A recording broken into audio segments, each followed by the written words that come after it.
अस्सलाम वालेकुम and welcome back to the idea lab. मैं हूं आपकी होस्ट आयमा सैयद, एक पीएचडी स्कॉलर, एक मार्केटिंग स्ट्रेटेजिस्ट और एक बिजनेस एंटरप्रेन्योर।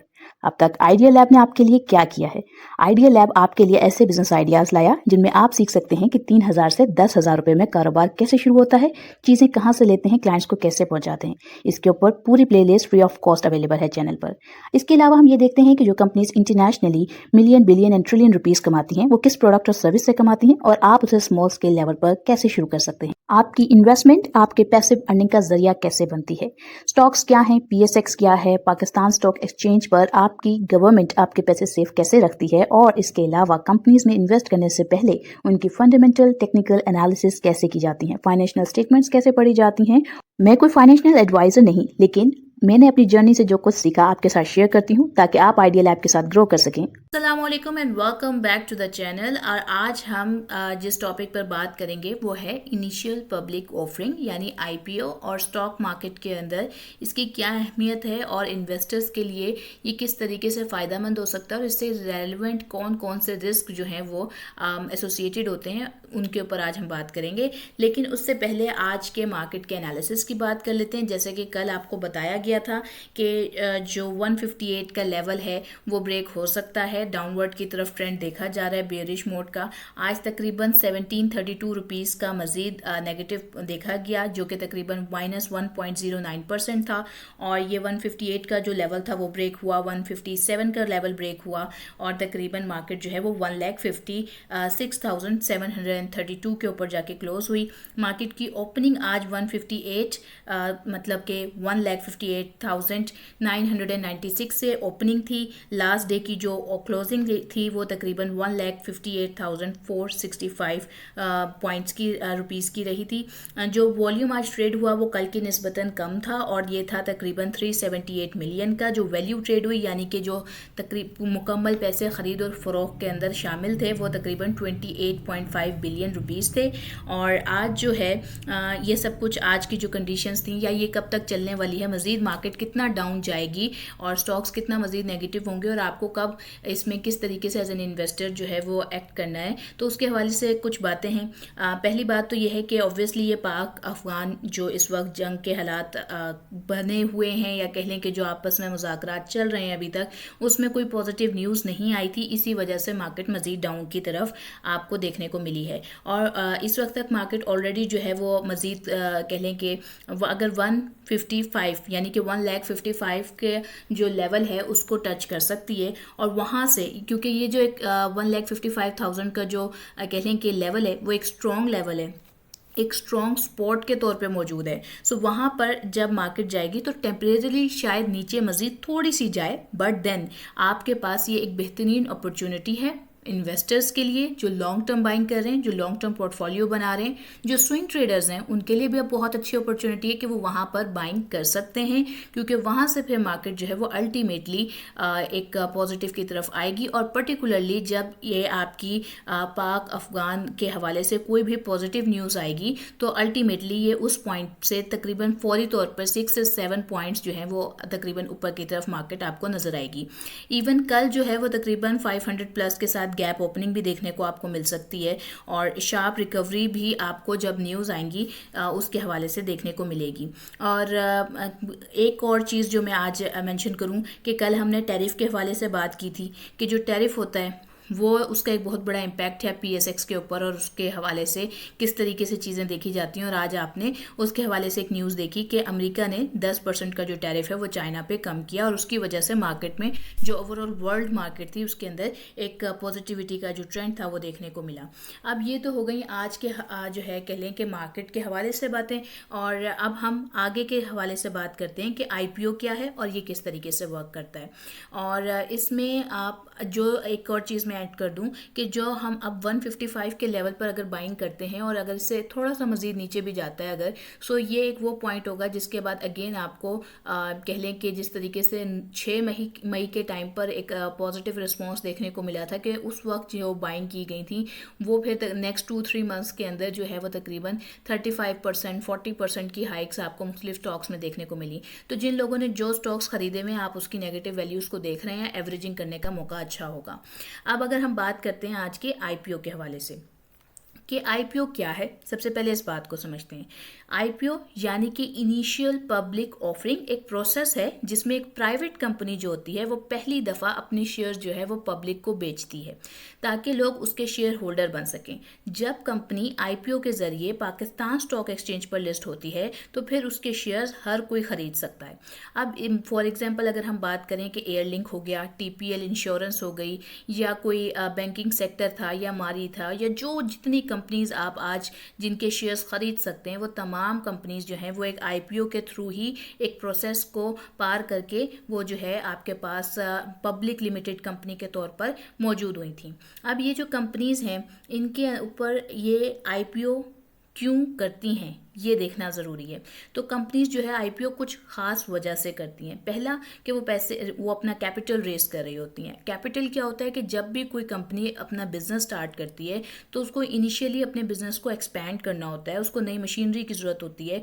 तो बाज़ कंपनीज क्या करती हैं, वो बैंक की तरफ जाती हैं लोन लेने के लिए। लेकिन कुछ कंपनीज जो हैं वो अगर बड़ी कंपनीज हैं और उनका कैपिटल भी उनको लार्ज अमाउंट में रिक्वायर है तो वो अपने लोन्स को रिड्यूस करने के लिए और वो अपने इन्वेस्टर्स को पिच करते हैं। जो हमारे बिजनेसेस होते हैं हम उसके अंदर क्या करते हैं, हम इन्वेस्टर्स को पिच करते हैं कि आप हमें इतने पैसे दें और इसके इवज़ हम आपको अपने बिजनेस में ये लॉयल्टीज़ देंगे, या हम आपको अपने बिजनेस के अंदर इतनी % इक्विटी देंगे, या हमारे बिजनेस से आपको जब एग्जिट किया जाएगा तो इस तरह एक मतलब मुख्तलिफ कमिटमेंट्स की जा सकती हैं। वो % टू % बिजनेस के अंदर वेरी करती हैं। जो बहुत सारी public limited companies, private limited companies भी होती हैं वो भी जो है कैपिटल रेज करने के लिए इन्वेस्टर्स से पैसे लेती हैं। और वो फिर क्योंकि एक क्लोज डील होती है एक इन्वेस्टर के दरमियान और एक कंपनी के दरमियान, तो उनके डॉक्यूमेंट्स ऑब्वियसली इन्वेस्टर और कंपनी के दरमियान रहते हैं। लेकिन जो कंपनीज पब्लिक लिमिटेड होती हैं, पाकिस्तान स्टॉक एक्सचेंज पे मौजूद होती हैं, वो जब कैपिटल रेज करती हैं तो वो हमारे सामने उनके तमाम फाइनेंशियल्स आते हैं, उस कंपनी के तमाम इंपॉर्टेंट डॉक्यूमेंटेशंस मौजूद होती हैं। वो कंपनीज अपनी जो सेमिनार्स हैं उसको अरेंज करती हैं जिसके थ्रू आप उनसे क्वेश्चन आंसर्स कर सकते हैं और वहाँ से फिर आप जो है ये डिसाइड कर सकते हैं कि आपने इस कंपनी के आईपीओ के अंदर पार्टिसिपेट करना है या नहीं करना है। दूसरी बात ये होती है कि ब्रांड की विजिबिलिटी। बहुत सारी कंपनीज ऐसी होती हैं जिनको पैसों की ज़रूरत नहीं होती, लेकिन वो चाहते हैं कि वो एक ट्रस्टेड वर्जन बने और वो दुनिया में एक्सपैंड करें, वो वर्ल्ड के अंदर एक्सपेंशन प्लान कर रहे होते हैं। तो उसकी वजह से उनको एक ब्रांड विजिबिलिटी चाहिए होती है और एक एश्योरेंस चाहिए होती है। तो इससे बड़ी एश्योरेंस क्या हो सकती है कि एक कंपनी जो है वो एक स्टॉक एक्सचेंज के ऊपर मौजूद है, और क्योंकि उसके जो एक रूल्स हैं, रेगुलेशंस हैं विजिबिलिटी के, फाइनेंशियल्स के, फंडामेंटल्स के, उन तमाम चीज़ों को कह लें कि पार करना, उन तमाम चीज़ों से गुजर कर अपनी ब्रांड को रिकग्नाइज करवाना एक बहुत बड़ा कह लें कि कंट्रीब्यूशन समझा जाता है। तो इस वजह से जो ब्रांड्स हैं वो आपका आईपीओ की तरफ मूव करते हैं ताकि वो पीएसएक्स के ऊपर आ सकें। इसी तरह बहुत सारे जो पुराने इन्वेस्टर्स के लिए जो लिक्विडिटी है उसके लिए भी बहुत सारे लोग जो हैं ये काम करते हैं ताकि वो अपने जो कुछ शेयर्स हैं वो बेच सकें। तो कुछ इन्वेस्टर्स होते हैं जो बड़ी कंपनीज होती हैं, फाउंडर्स जो होते हैं, वेंचर कैपिटलिस्ट होते हैं, वो चाहते होते हैं कि वो अपना कुछ पार्ट है बिजनेस का वो बेच सकें और वो मज़ीद जो है किसी और सेक्टर के अंदर जो है वो अपनी होल्डिंग्स को बढ़ा सकें। तो इस वजह से भी इन्वेस्टर्स जो हैं, जो कंपनी के अंदर इन्वेस्टर्स मौजूद होते हैं, उनकी वजह से भी बाज़ औक़ात आईपीओ जो है उसको रजिस्टर करना पड़ता है। और पब्लिक ऑनरशिप, आम लोग भी कंपनी का हिस्सा बन जाते हैं इसके थ्रू ऑब्वियसली। अब ये प्रोसेस होता कैसे है? तो आईपीओ का जो प्रोसेस है वो वर्क कैसे करता है? सबसे पहले आता है कंपनी का डिसीजन। कंपनी डिसाइड करती है कि पब्लिक होना है या नहीं, और फिर एक एडवाइज़र हायर करती है। कोई भी कंपनी हो सकती है, वो कोई भी एकेडी सिक्योरिटीज़ हो सकते हैं, जेएस ग्लोबल हो सकते हैं। तो मैंने ऐसी आपको एग्जांपल दे दी। सो बेसिकली वो एक ऑडिटर कंपनी जो है उसको हायर करते हैं जो उस कंपनी का पूरा ऑडिट तैयार करके और इर्रिस्पेक्टिव ऑफ के वो कंपनी के साथ किसी किस्म की इंटरनल डीलिंग में इन्वॉल्व नहीं होते, और फिर वो कंपनी के तमाम जो ऑफिशियल डॉक्यूमेंटेशंस होती हैं उसको एसईसीपी और पीएसएक्स के लिए अप्रूवल के लिए भेज देते हैं। और उसके बाद क्या होता है कि जो एसईसीपी है और पीएसएक्स है वहाँ से आपकी जो फाइनेंशियल रिपोर्ट्स होती हैं वो फर्दर ऑडिट होकर आती हैं। उसके बाद जो है वो प्राइस सेट की जाती है। ये तो या तो फिक्स हो सकती है, यानी कि ₹10 पर शेयर के हवाले से इसको अनाउंस किया जा सकता है जिसे हम बुक बिल्डिंग के ज़रिए इसको किया जाता है। दूसरा होता है कि फिर अब ये हम आगे अभी चल के बात करेंगे कि जो प्राइस है वो भी दो तरीक़ों से होती है बेसिकली। फिर क्या होता है कि पब्लिक सब्सक्रिप्शन पीरियड स्टार्ट हो जाता है 3 से 5 दिन का, जिसमें लोग जो हैं वो अप्लाई कर सकते हैं कंपनी के शेयर्स अनाउंस होने से पहले, उसके लिस्ट होने से पहले ही आप जो है उसके लिए अप्लाई कर सकते हैं कि हमें भी इस कंपनी के शेयर्स जो है उस रिक्वायर्ड हैं। और जब भी किसी नई कंपनी का IPO आ रहा होता है तो आप अपनी ईमेल्स को अगर चेक करें, जिन लोगों के अकाउंट्स ओपन हुए हैं तो उनको बार बार उसके हवाले से ईमेल्स भी रिसीव हो रही होती हैं कि क्या आप इस IPO के अंदर पार्टिसिपेट करना चाहते हैं या नहीं, और उसका पूरा प्रोसेस भी आपके पास वहाँ पे मौजूद होता है। इसी तरह फिर जब आप पब्लिक सब्सक्रिप्शन पीरियड से गुजरते हैं फिर अलॉटमेंट होती रहती है, यानी अगर डिमांड ज़्यादा है तो कुछ लोगों को पार्शियल शेयर्स मिलते हैं, अदरवाइज फिर डिफरेंट पैटर्न जो है उसको देखा जाता है। फिर जो है लिस्टिंग का प्रोसेस हो जाता है। कुछ दिन बाद जो है वो जो पर्टिकुलर कंपनी है वो ट्रेडिंग के लिए नॉर्मली जैसे और शेयर्स PSX पे ट्रेड होते हैं उसके लिए अवेलेबल हो जाता है। अब यहाँ पर हम बात करते हैं कि IPO की जो प्राइसिंग है उसमें दो तरीके क्या हैं। पहला है फिक्स प्राइस ऑफर, कंपनी एक ही प्राइस डिसाइड करती है जैसे कि ₹12 पर शेयर। ये सिंपल है और छोटी कंपनीज जो हैं वो इस तरीके से अनाउंस करती हैं। और अगर हम बात करें कि दूसरा प्रोसेस क्या है, वो है बुक बिल्डिंग मेथड। कंपनी एक प्राइस रेंज देती है, यानी कि ₹15 से 20। बिग इन्वेस्टर्स जो हैं फिर वो उसकी बिड लगाते हैं और डिमांड के मुताबिक जो है फिर वो फाइनल प्राइस जो है उसको डिसाइड किया जाता है। ये ज़्यादातर जो है मॉडर्न IPOs उनके लिए इसका इस्तेमाल किया जाता है और जो एक्सपोर्ट करने वाली कंपनीज होती हैं उनके लिए भी इसका इस्तेमाल किया जाता है। अब इन्वेस्टर्स का क्या प्रोसेस होता है इसमें, हमने ये तो बात कर ली कि कंपनीज जो हैं उनके एज पे क्या प्रोसेस होता है, एज एन इन्वेस्टर क्या प्रोसेस है IPO के अंदर ऐड होने का। तो सबसे पहले आपको ऑब्वियसली आप अपना CDC का जो अकाउंट है उसको ओपन कर सकते हैं। वहाँ पर आप ये उसके लिए वेबसाइट आपकी है www.cdcpakistan.com, उसके थ्रू भी आप जा सकते हैं। फिर आप सेंट्रलाइज्ड IPO सेक्शन में जा सकते हैं, वहाँ जाके आप अपना CNIC बैंक अकाउंट और लिंक्ड ब्रोकरेज अकाउंट को देख सकते हैं। और इवन आप बहुत सारे जो ब्रोकरेज ऐप्स होती हैं वो आपको अलाउ करती हैं कि आप उसके थ्रू भी कर सकते हैं। आप ईमेल के अंदर जो आपके पास ऑप्शन आया हुआ होता है वहाँ से भी आप जो है कर सकते हैं। लेकिन मोस्टली जो है CDC इन्वेस्टर अकाउंट जो है उसका पाथ जो है बहुत सारे लोग सेलेक्ट करते हैं। फिर वहाँ पे जो है IPO के जो पेज है आप वहाँ पर जाके एक्टिवेट का ऑप्शन होता है, उसको देखते हैं, उसको एक्टिवेट कर लेते हैं और ऑनलाइन अप्लाई करते हैं। IPO सिलेक्ट करते हैं, लॉट साइज़ में शेयर्स चूज़ करते हैं, पेमेंट ऑटो डिडक्ट हो जाती है। फिर अलॉटमेंट का वेट करते हैं और अगर IPO ओवर सब्सक्राइब हुआ है तो फिर ऑब्वियसली आपको पार्शियल शेयर्स मिलेंगे या फिर रिफंड मिल जाता है। और फिर लिस्टिंग के बाद जो है सेल कर सकते हैं, प्रॉफिट के लिए होल्ड कर सकते हैं, लॉन्ग टर्म के लिए वो फिर आपकी अपनी पर्सनल चॉइस है जैसे आप बाकी स्टॉक्स के साथ करते हैं। अब अगर हम ये बात करें कि IPO में इन्वेस्ट करने के फ़ायदे क्या हैं, तो सबसे पहले तो ये है कि जब भी कोई कंपनी अगर अच्छी कंपनी है, अब यहाँ पर भी आप ऑब्वियसली उस कंपनी के फंडामेंटल्स आपके सामने होते हैं, उस कंपनी का बिजनेस आपके सामने है, आपको आइडिया है कि पाकिस्तान के करंट सिनेरियोज के अंदर उस कंपनी ने परफॉर्म कैसा करना है और क्या IPO के बाद इसकी प्राइस ऊपर जाएगी या नहीं। आप इन पैरामीटर्स को एनालाइज करते हैं और उसके हिसाब से देखते हैं कि वो कंपनी जो है वो ओवरसोल्ड है या ओवरबॉट है। और उसमें फिर आप देखते हैं कि अगर आपको मौका मिल रहा होता है कि आप नॉर्मली कम प्राइस के ऊपर लो एंट्री प्राइस जो है आप किसी स्टॉक के अंदर एंटर करते हैं, तो उससे फिर ये होता है कि मार्केट में आपकी जो एंट्री है बाकी प्लेयर्स की निस्बत वो कम प्राइस पे हुई होती है और आप होल्ड करके इसको बाद में ज़्यादा मुनाफा इससे बना सकते हैं।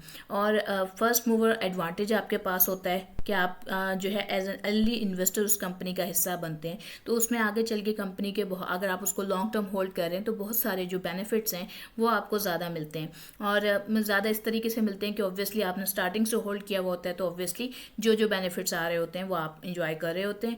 और अगर देखा जाए डिमांड ज़्यादा हो तो लिस्टिंग डे पर प्राइस की जो है वो जंप ले लेती है कि अगर ज़्यादा लोग उसको ख़रीदना चाह रहे हैं तो फिर ऑब्वियसली बहुत सारे जो इन्वेस्टर्स होते हैं वो बेचना भी चाह रहे होते हैं, तो जब वो उसको बेचते हैं तो उसके बाद जो है हाई रिटर्न्स का जो ऑप्शन है वो मौजूद होता है और आपको एक ग्रोथ करने वाली कंपनी का हिस्सा बनने का मौका मिलता है। ऑब्वियसली आप जब भी किसी कंपनी के शेयर्स ख़रीदते हैं तो ऑनरशिप जो है आपकी उस कंपनी के साथ होती है, तो ये एक एडवांटेजेस की बात हो गई। अब इससे रेलेवेंट रिस्क क्या हो सकते हैं। बहुत सारी कंपनीज जो हैं ऑब्वियसली देखें, जिस भी कंपनी ने अपने आप को एज एन आईपीओ रजिस्टर करना है वो ये चाहेगी कि वो अपने आप को बेहतरीन से बेहतरीन लेवल पर दिखाए ताकि उसके स्टॉक की जो प्राइस है वो ऊपर जाए, क्योंकि पहला जो कि जितना भी अमाउंट होगी वो सेकेंडरी ट्रेड तो नहीं हो रही, वो तो प्राइमरी ट्रेडिंग है, यानी कि जितने भी पैसे आएंगे आईपीओ से वो कंपनी को मिलेंगे, वो जिससे वो बिजनेस करेगी।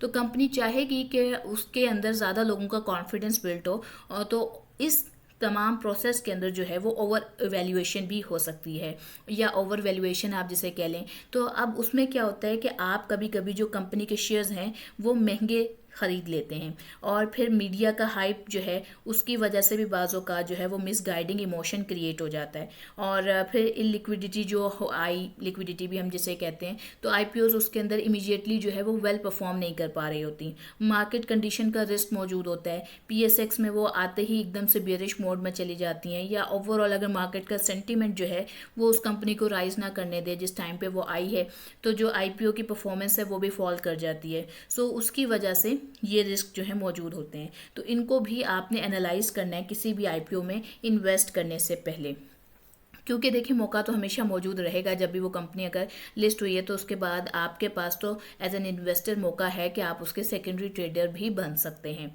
अब अगर बात करें कि आईपीओ को एनालाइज करने का तरीका क्या होगा, तो उसके लिए आपने सबसे पहले तो कंपनी के फंडामेंटल्स देखने हैं, उसका रेवेन्यू देखना है, उसकी प्रॉफिट ग्रोथ को देखना है, उसके डेट और सेक्टर की पोजीशनिंग को देखना है कि वो किस सेक्टर से है, वो टेक्निकल सेक्टर से है, एनर्जी से है या किसी और पॉइंट से आ रही है। अगर हम फिर उसके बाद क्या करना है, फिर उसकी वैल्यूएशंस को जो रेशोज़ हैं उनको देखना है आपने। आईपीओ का जो पी ओवर ई रेशो है और इंडस्ट्री का जो पी ओवर रेशो है, यानी कि जिस सेक्टर में वो आ रही है उसका पी ओवर ई रेशो और उस कंपनी का जो पी ओवर ई रेशो है उनको कंपेयर करना है कि वो ओवर प्राइस्ड हैं, कम हैं, किस लेवल पर हैं कि आप उसकी बाइंग कर सकें। फिर आपने जो है कंपनी की जो मैनेजमेंट हिस्ट्री है उसको देखना है, प्रोमोटर्स का रिकॉर्ड कैसा रहा है। इसके अलावा आपने मार्केट के ट्रेंड को देखना है कि अगर पीएसएक्स बुलिश भी है तो आईपीओ परफॉर्म कर पाएगा या नहीं कर पाएगा। और बहुत सारी कंपनीज क्योंकि फंडामेंटली स्ट्रांग होती हैं, उनकी डिमांड स्ट्रांग होती है, तो वो बुलिश कह लें कि ट्रेंड में भी बेहतरीन परफॉर्मेंस दिखाती हैं। अब आईपीओ वर्क किस तरीके से करता है इसको देखते हैं कि मिसाल के तौर पर एक कंपनी आई और उसने जो अपनी आईपीओ की प्राइस रखी वो 71.5 रुपीज़ पर शेयर रखी।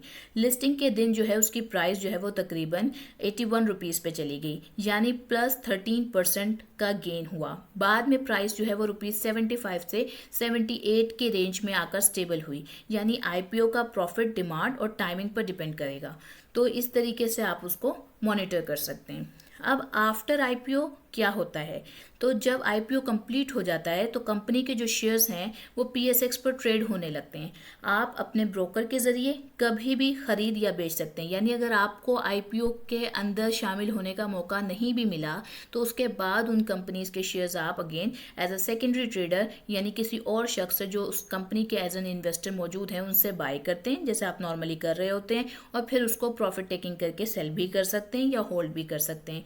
कंपनी के हर क्वार्टर में उसकी फाइनेंशियल रिजल्ट्स पब्लिश होते हैं और आप उनको मॉनिटर करते हैं। एसईसीपी एंड पीएसएक्स के रूल्स के मुताबिक होती हैं ये तमाम डिस्क्लोजर्स जो होते हैं कंपनी के, तो आप उनको देख सकते हैं। अब यहाँ पर स्मार्ट इन्वेस्टर टिप्स क्या हो सकती हैं, आपने हमेशा जो कंपनी का प्रोस्पेक्टस है उसको लाजमी देखना है, बिना समझे किसी कंपनी के अंदर इन्वेस्ट नहीं करना। हाइप के पीछे आपने नहीं जाना कि सब लोग कह रहे हैं कि इस कंपनी के अंदर आईपीओ में करना ही करना है, तो आप भी उसके आप स्ट्रॉन्ग फंडामेंटल्स को इग्नोर नहीं करना आपने। तो ऑब्वियसली आपने उसकी कंपनी की स्टेटमेंट्स और रेशोज़ को फॉलो करना है और सिर्फ छोटा ही पोर्शन लें आईपीओ के अंदर ताकि आपको ज़्यादा नुकसान ना हो अगर आपको अंडरस्टैंडिंग नहीं है किसी कंपनी की तो।